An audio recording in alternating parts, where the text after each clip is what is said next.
എന്റെ മുഖം കണ്ട ആർക്കെങ്കിലും പേടി തോന്നും? കണ്ണിന്റെ മുഖമല്ലേ ഏട്ടന്റെ? ഏറ്റവും പുതിയ ബ്ലോക്ക് ബസ്റ്റർ അണ്ണാത്തെ ഇപ്പോൾ സൺ നെക്സ്റ്റിൽ ആസ്വദിക്കാം. കാര്യം അമ്മയുടെ ചില തീരുമാനങ്ങളിൽ എനിക്ക് വിയോജിപ്പുണ്ടെങ്കിലും അമ്മയുടെ ആയുസിന് ദോഷം വരുന്ന ഒരു കാര്യവും ഞാൻ അനുവദിച്ചേർത്തില്ല. ഇപ്പോഴെങ്കിലും നീ നിന്റെ അമ്മയ്ക്കൊരു വില തന്നല്ലോ. ഈ കുടുംബത്തിന്റെ നല്ലതിനു വേണ്ടി ഞാൻ എന്ത് ചെയ്യുന്നു നീ മനസ്സിലാക്കിയല്ലോ. അത് മതി എനിക്ക്.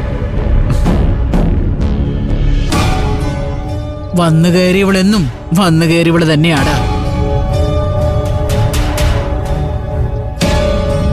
അമ്മേ, ഞാൻ പറയുന്ന അമ്മ ഒന്ന് കേക്ക്. എന്താടാ നീ നിന്റെ ഭാര്യയുടെ വാക്ക് കേട്ട് പുതിയ ജോലിസ്ഥരെ ഇവിടെ കൊണ്ടുവരുന്നാണോ?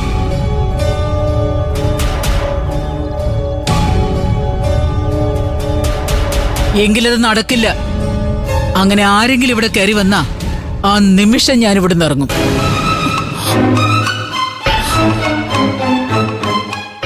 നമ്മൾ ഇനി എന്ത് ചെയ്തിട്ട് കാര്യമില്ലേനോ. നമുക്ക് മാറാനുള്ള തയ്യാറെടുപ്പ് നടത്താം. എന്റെ മോളെ, നിനക്കൊരു നല്ല കാലം വരാൻ പോകുമ്പോ നീ തന്നെ അതിൽ തടസ്സം നിൽക്കുന്ന എന്തിനാ? അതല്ലേ ഭാനുമ്മയ്ക്ക് അങ്ങനെയൊക്കെ പറയേണ്ടി വന്നത്. ഞങ്ങളെ ഏട്ടത്തിയുടെ നല്ലതിനു വേണ്ടി എന്തും ചെയ്യുമെന്ന് ഏട്ടത്തി വിശ്വസിക്കണം. ഏട്ടനും ഏട്ടത്തിയും വീട് മാറുക എന്നുള്ളത് അമ്മയെ കൊണ്ട് സാക്ഷാൽ ദൈവം തമ്പുരാൻ എടുപ്പിച്ച തീരുമാനമാണ്. അത് മുടക്കിയാൽ ദൈവദോഷം കിട്ടും കേട്ടോ ഏട്ടത്തി. മോളെ അനു, നിന്നേക്കാൾ ഒരുപാട് ഓണമുണ്ട ഭാനുമ്മയാ പറയുന്നേ. ഇനി ഒരാലോചന വേണ്ട. ഏറ്റവും അടുത്ത മുഹൂർത്തത്തിൽ തന്നെ നീയും ഇന്ദ്രനും പുതിയ വീട്ടിലേക്ക് താമസം മാറണം. അതെ, മാറിയേ പറ്റൂ.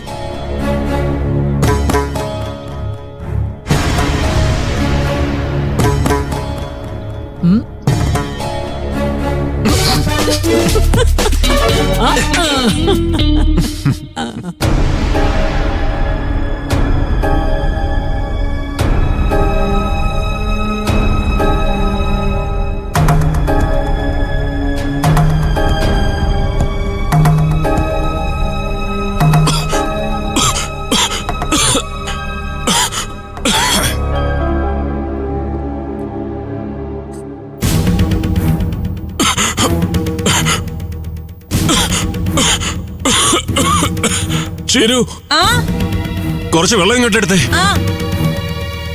ഭക്ഷണം എടുത്തു വെച്ചിട്ട് വേണമെങ്കിൽ കഴിച്ചെന്നുള്ള ഭാവത്തിൽ പോയിരിക്കുക, ഒരു ബഹുമാനം ഇല്ലാതെ. വെള്ളം തന്നിട്ടല്ലേ രഘുവേട്ടാ ഞാൻ പോയത്. വേണമെങ്കിൽ ഇതിലുണ്ട്, എടുത്തു കുടിച്ചൂടെ?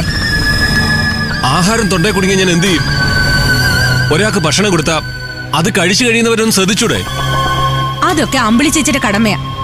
എനിക്ക് അടുക്കളയിൽ 100 കൂട്ടം ജോലിയുണ്ട്. അവിടെ ഒന്നേ, നിന്റെ അമ്പിളി ചേച്ചിക്ക് ഇന്നലെ മുതൽ ഒരേ തലവേദനയാണല്ലോ. നിനക്ക് തലകറക്കവും. രഘുവിന്റെ അടുത്ത് എന്തു ആവാലോ അല്ലേ? ഞങ്ങൾ ആരും ഇതുവരെ രഘുവേട്ടനെ എവിടെയും താഴ്ത്തി കെട്ടിട്ടില്ല. രഘുവേട്ടനല്ലേ ഫിനാൻസ് കമ്പനി തുടങ്ങിയതിനു ശേഷം വലിയ ആളായത്.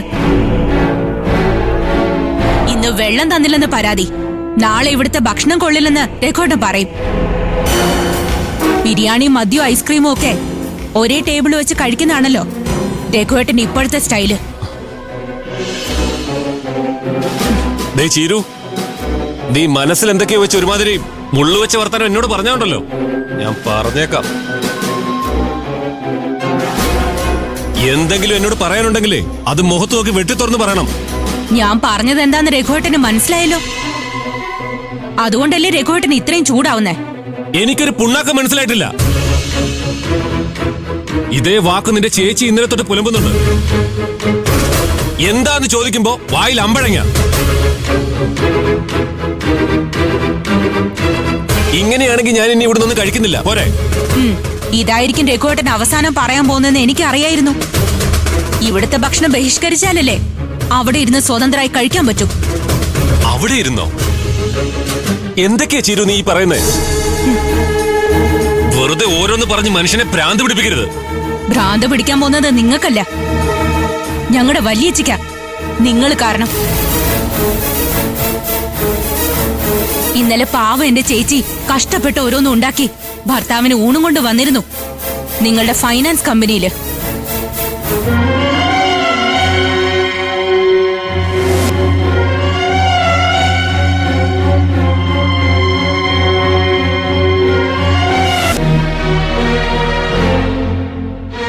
വെച്ചാ പാവം കണ്ടതെന്തായിരിക്കുമെന്ന് ഞാൻ പറയണ്ടല്ലോ.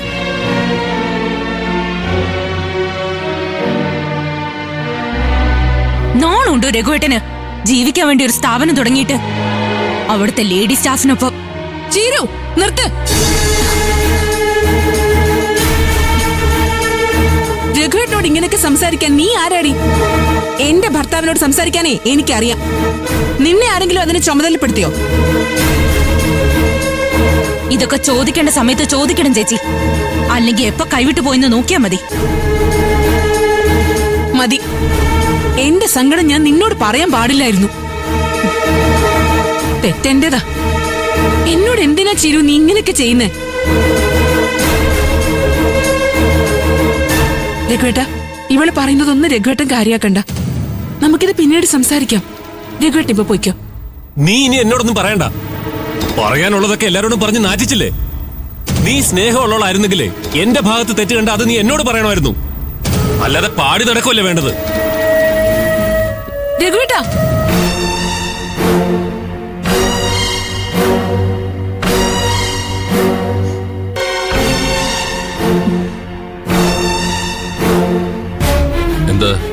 എന്തുപറ്റി? ഇവിടെ എന്തോ ഒരു വഴക്ക് നടന്ന ലക്ഷണമുണ്ടല്ലോ. എന്താ രഘു? എനിക്കറിയില്ല. എന്തിനും ഏതിനും അമ്മാവൻ എന്നെ കുറ്റപ്പെടുത്തുന്ന പോലെ അമ്മാവന്റെ മക്കളും തുടങ്ങിയിരിക്കുക. എന്താ രഘുവിനെതിരെയുള്ള പുതിയ ആരോപണമെന്ന് ഇവരോട് തന്നെ ചോദിക്കേ.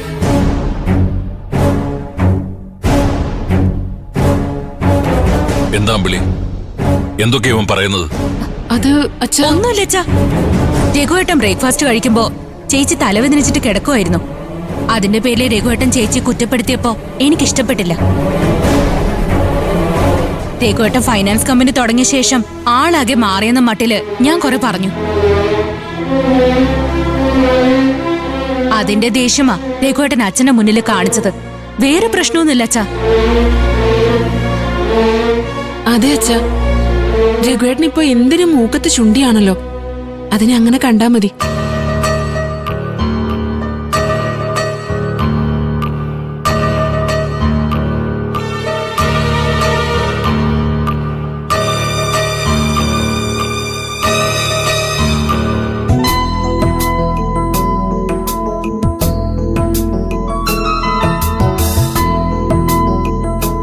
ഒരു ലിസ്റ്റ് സത്യനും കൂടി ഏൽപ്പിക്കാനോ?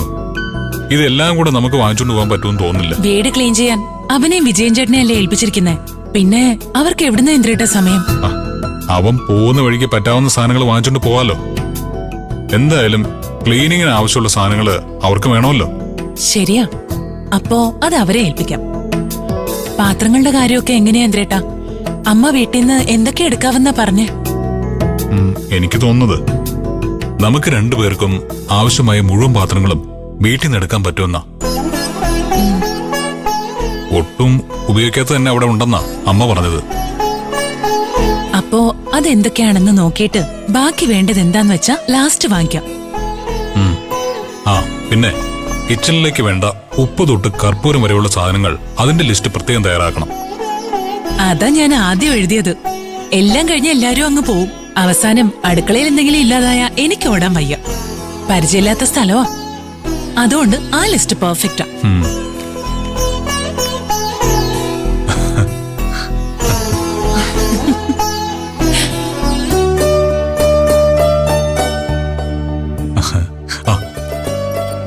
Good morning uncle. Good morning uncle. Morning morning. അപ്പോ നാളെ തന്നെ മാറാൻ തീരുമാനിച്ചല്ലേ? ആ അതെ അങ്കിൾ, അങ്ങനെ വേണ്ടി വന്നു.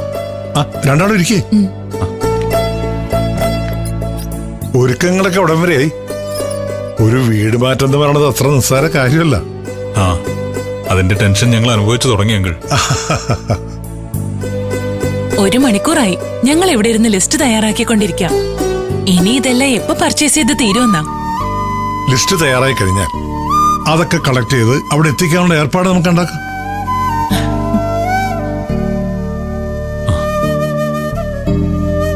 അല്ല, നാളെ ചടങ്ങനായിട്ട് എന്തെങ്കിലും പ്ലാൻ ചെയ്തു? ആദ്യമായിട്ട് ഒരു വീട്ടിൽ കയറി താമസിക്കുന്നതല്ലേ, അപ്പോ പാല് കാച്ചിട്ട് തുടങ്ങാന്ന് വിചാരിച്ചിരിക്കുക. അത് നല്ലതാ. വീട്ടിൽ നിന്ന് എല്ലാവരും ഉണ്ടാവും. അങ്കിളും വരണം. അങ്ങനെയാണെങ്കിൽ അനുവിന്റെ അച്ഛനെ അനിയത്തിമാരെയും കൂടി വിളിക്ക്. അവരും വരട്ടെ. ആ.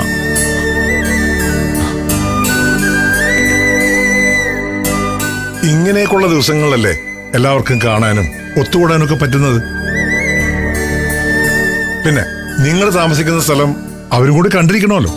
ആ, അതിനെക്കുറിച്ച് ഞങ്ങൾ ഇതുവരെ ആലോചിച്ചില്ല, അല്ലേ അനു? അതെ, അങ്കിൾ ഓർമ്മിപ്പിച്ചത് നന്നായി. എല്ലാം പെട്ടെന്ന് തീരുമാനിച്ചോണ്ടാവാം ഞങ്ങൾക്ക് അതിന്റെ ഗൗരവം മനസ്സിലാവാത്തത്. ഇപ്പൊ തന്നെ അച്ഛനെ ഒന്ന് വിളിച്ചു പറയേന്ദ്രേട്ടാ. ആ, വിളിച്ചാ പോരാ, നിങ്ങൾ രണ്ടാളും നേരിട്ട് പോയി അച്ഛനെ കണ്ട് പറയണം. നിങ്ങളുടെ ജീവിതത്തിലെ പുതിയൊരു ചുവടുവയ്പ്പായത്. വാടക വീട്ടിലേക്കോ സ്വന്തം വീട്ടിലേക്കോ എന്നുള്ളതല്ല. അച്ഛന്റെ മനസ്സും പ്രാർത്ഥനയും നിങ്ങൾക്കുണ്ടാവണം. അതാണ്.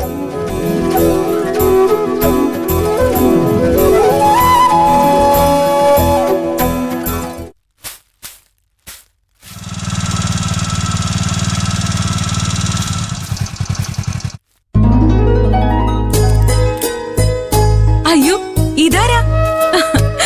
അച്ഛാ, ഇന്ദ്രേട്ടനും അനുചേച്ചിയും വന്നു. ചേച്ചി വാ ഇന്ദ്രേട്ടാ.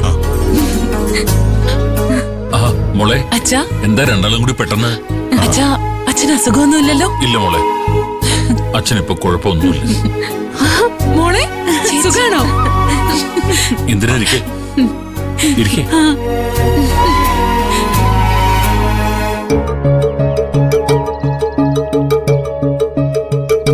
ഞങ്ങൾ വന്നത് ഒരു പ്രധാനപ്പെട്ട കാര്യത്തിന് എല്ലാവരും ക്ഷണിക്കാനാ. എന്താ ഇപ്പൊ ഇവിടം വരെ വന്ന് ക്ഷണിക്കാൻ മാത്രം ഒരു വിശേഷം? അനിയനോ അനിയത്തിക്കോ വല്ല കല്യാണം?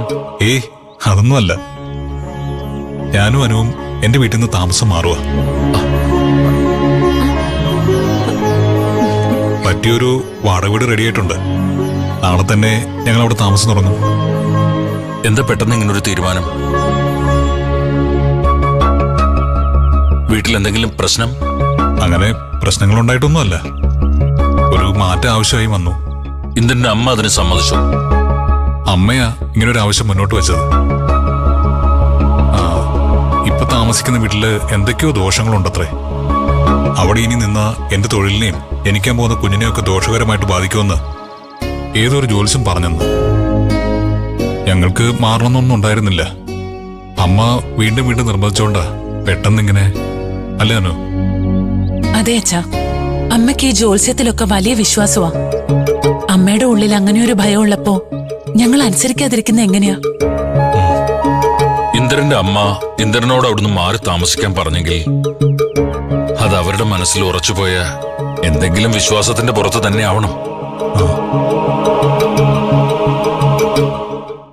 അമ്മയോടും കൂടപ്പിറപ്പുകളോടും ഒക്കെ ഉള്ള ഉത്തരവാദിത്വം മറന്നു പോരുത് ഇന്ദിര. ഇല്ല, അതൊരിക്കലും ഉണ്ടാവില്ല.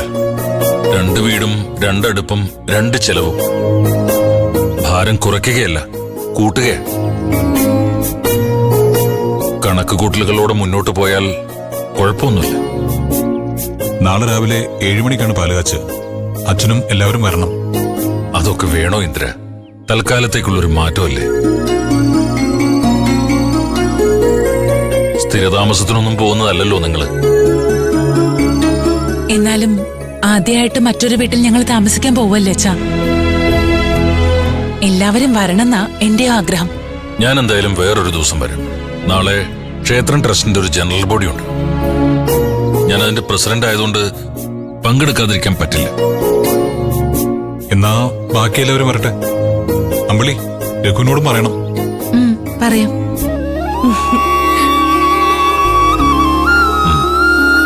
എന്നാ ഞങ്ങൾ ഇറങ്ങട്ടെ അച്ഛാ. പോയിട്ട് ഒരുപാട് ജോലിയുണ്ട്. അല്ല, അതിന് നിങ്ങൾ ഇങ്ങോട്ട് വന്നതല്ലേ ഉള്ളൂ. അതെ അതെ, അങ്ങനെ പോകുന്ന എങ്ങനെയാ? ഒരു ചായ എങ്കിലും കുടിച്ചിട്ട് പോകാവൂ. ഞാൻ ഇപ്പൊ എടുത്തിട്ട് വരാം. വേണ്ട ചിരു, പെട്ടെന്ന് തീരുമാനിച്ചതായതുകൊണ്ട് ഒന്നും ഒരുക്കി വെക്കാനൊന്നും പറ്റിയില്ല. എല്ലാത്തിനും ഇന്ദ്രേട്ടനും ഞാനും തന്നെ വേണ്ടേ? ഞങ്ങൾ പോട്ടെ. എന്നാലും നീ ഇവിടം വരെ വന്നിട്ട് ഒന്ന് സംസാരിക്കാൻ പോലും നിൽക്കാതെ. അവർക്ക് പോയിട്ട് കാര്യങ്ങൾ ഉള്ളതുകൊണ്ടല്ലേ അമ്പിളി. സമയമില്ലാതിരുന്നിട്ടും ഇവിടം വരെ വന്നില്ലേ ഇവര്? ചേച്ചിയും കൂടെ നാളെ അങ്ങോട്ട് വാ. പാലുകാച്ചില് കഴിഞ്ഞാ നമുക്ക് എത്ര സമയം വേണമെങ്കിലും സംസാരിക്കാലോ. ശരി, എന്നാ ഞങ്ങള് എല്ലാം ഭംഗിയായിട്ട് നടക്കട്ടെ. അമ്പിളി, ചിരു, ശരി. പോയിട്ട് വരാച്ച. ഞങ്ങൾക്ക് വേണ്ടി പ്രാർത്ഥിക്കണം. അത് നീ അച്ഛനോട് പറയണോ മോളെ? എല്ലാം നല്ലതിനായിരിക്കണമെന്ന് എന്നും പ്രാർത്ഥിക്കാറുണ്ട് അച്ഛൻ. പോയിട്ട് വാ മോളെ.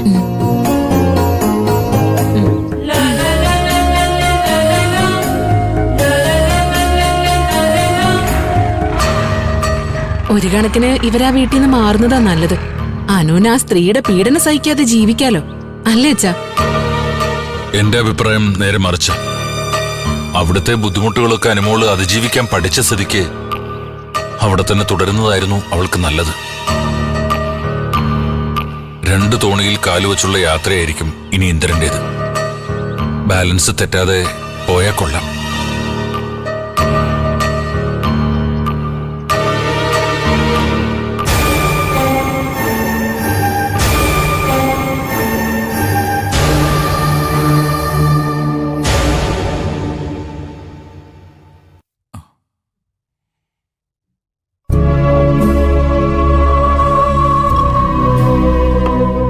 പുതിയ വീട്ടിലേക്ക് മാറുമ്പോ അവിടെ വന്ന് ചടങ്ങിൽ പങ്കെടുക്കാനുള്ള ഭാഗ്യം എനിക്കില്ല. പക്ഷേ ഞാൻ ഹർഷയെ അങ്ങോട്ടേക്ക് അയക്കും. ഇവള് വന്നിരിക്കും അവിടെ. ഞങ്ങൾ പറഞ്ഞേ ഉള്ളൂ. രവിയെ ഇവിടെ ഈ അവസ്ഥയിൽ വിട്ടിട്ട് ഹർഷ വരണമെന്നില്ല. അതെ, രവി ആരോഗ്യത്തോടെ എഴുന്നേറ്റ ശേഷം രണ്ടുപേരും കൂടി ഒരു ദിവസം ഒരുമിച്ച് വന്നാലും മതി. അത് പോരെ രവിയേട്ടാ. ഇവര് ഇവിടെ വന്ന് ക്ഷണിച്ച സ്ഥിതിക്ക് ഞാനെങ്കിലും നാളെ പോയേ പറ്റൂ. ഞാനും അത് തന്നെയല്ലേ പറഞ്ഞത്. ഇന്ദ്രനും അനുപമയും ഇങ്ങോട്ട് താമസം മാറുന്നതില് അവരെക്കാൾ സന്തോഷിച്ചവരല്ലേ നമ്മള്. അപ്പൊ പിന്നെ ആ മുഹൂർത്തത്തിൽ നമ്മളിൽ ഒരാൾ അവിടെ ഉണ്ടായാലേ പറ്റൂ.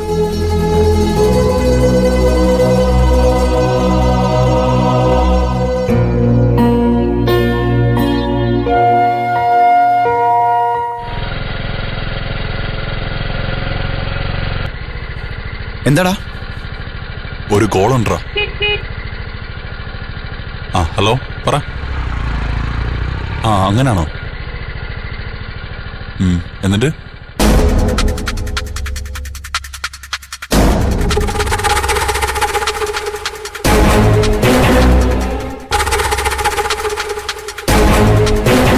എന്റെ ദൈവമേ, ഏട്ടൻ ഇപ്പോഴും ഈ വീട്ടിൽ വരാറുണ്ടോ?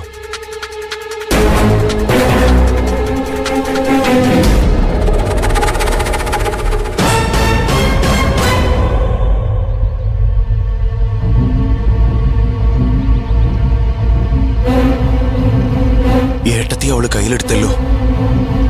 ഏട്ടന്റെ വാടക വീടും ഇതേ റൂട്ടിലാണ്. കാര്യങ്ങൾ കൂടുതൽ അപകടത്തിലേക്കാണല്ലോ പോകുന്നേ.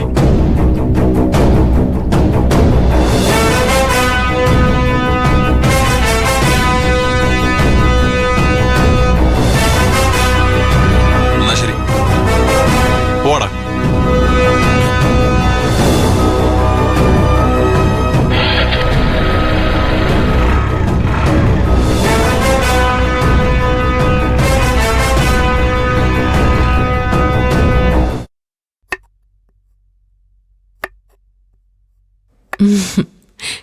അച്ഛന് നാളെ അമ്പലത്തില് മീറ്റിംഗ് ഒന്നുമില്ലെന്ന് എനിക്കറിയാം. ഇന്ദ്രന്റെ വാടക വീട്ടില് പോവാൻ താല്പര്യമില്ലാത്തോണ്ടല്ലേ അച്ഛൻ അങ്ങനെ പറഞ്ഞത്?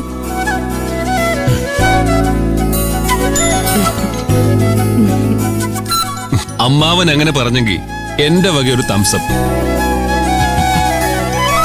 ഇന്ദ്രൻ ആരാണെന്നും എന്താണെന്നും ഒക്കെ ഇപ്പോഴെങ്കിലും അമ്മാവന് മനസ്സിലായി തുടങ്ങിയല്ലോ. അവനുമായി എപ്പോഴും ഒരു അകലം സൂക്ഷിക്കുന്ന അമ്മാവാ നമുക്ക് നല്ലത്. നമുക്കല്ല, നിനക്ക്.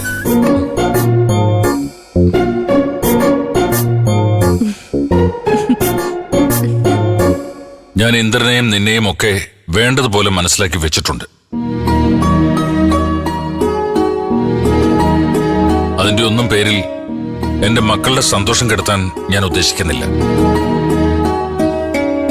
വാടക വീട്ടിലെ പാലുകാച്ചലിന് പോകുന്നില്ല എന്ന് ഞാൻ തീരുമാനിച്ചത് അവിടെ ഇന്ദ്രന്റെ അമ്മ വരുമെന്നുള്ളതുകൊണ്ടാ.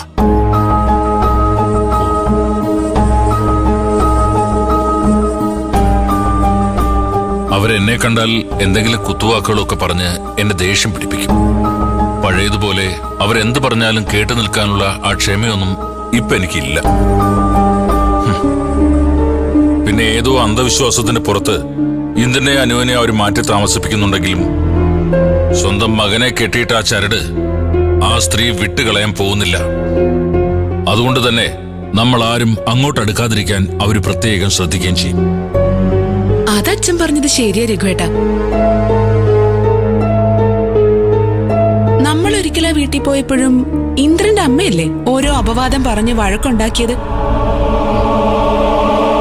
മോന്റെ ഭാര്യയുടെ ബന്ധുക്കളെ മോനെ കൊണ്ട് തന്നെ ആട്ടി പുറത്താക്കിച്ച പിന്നെ ആരും അങ്ങോട്ട് ചെല്ലില്ലല്ലോ. എന്നുവെച്ച് നമ്മളും അങ്ങനെ വിട്ടുകൊടുക്കരുതച്ഛ. നമ്മൾ ആരും ഇവിടുന്ന് പോയില്ലെങ്കിൽ നമ്മുടെ അനുവിന് ആരും ഇല്ലാത്ത പോലെ ആവില്ലേ? ആരും പോകണ്ടെന്ന് ഞാൻ പറഞ്ഞില്ലല്ലോ. നിങ്ങൾ ആർക്കൊക്കെ പോകാൻ പറ്റുമെന്ന് നിങ്ങൾ തന്നെ തീരുമാനിക്കും.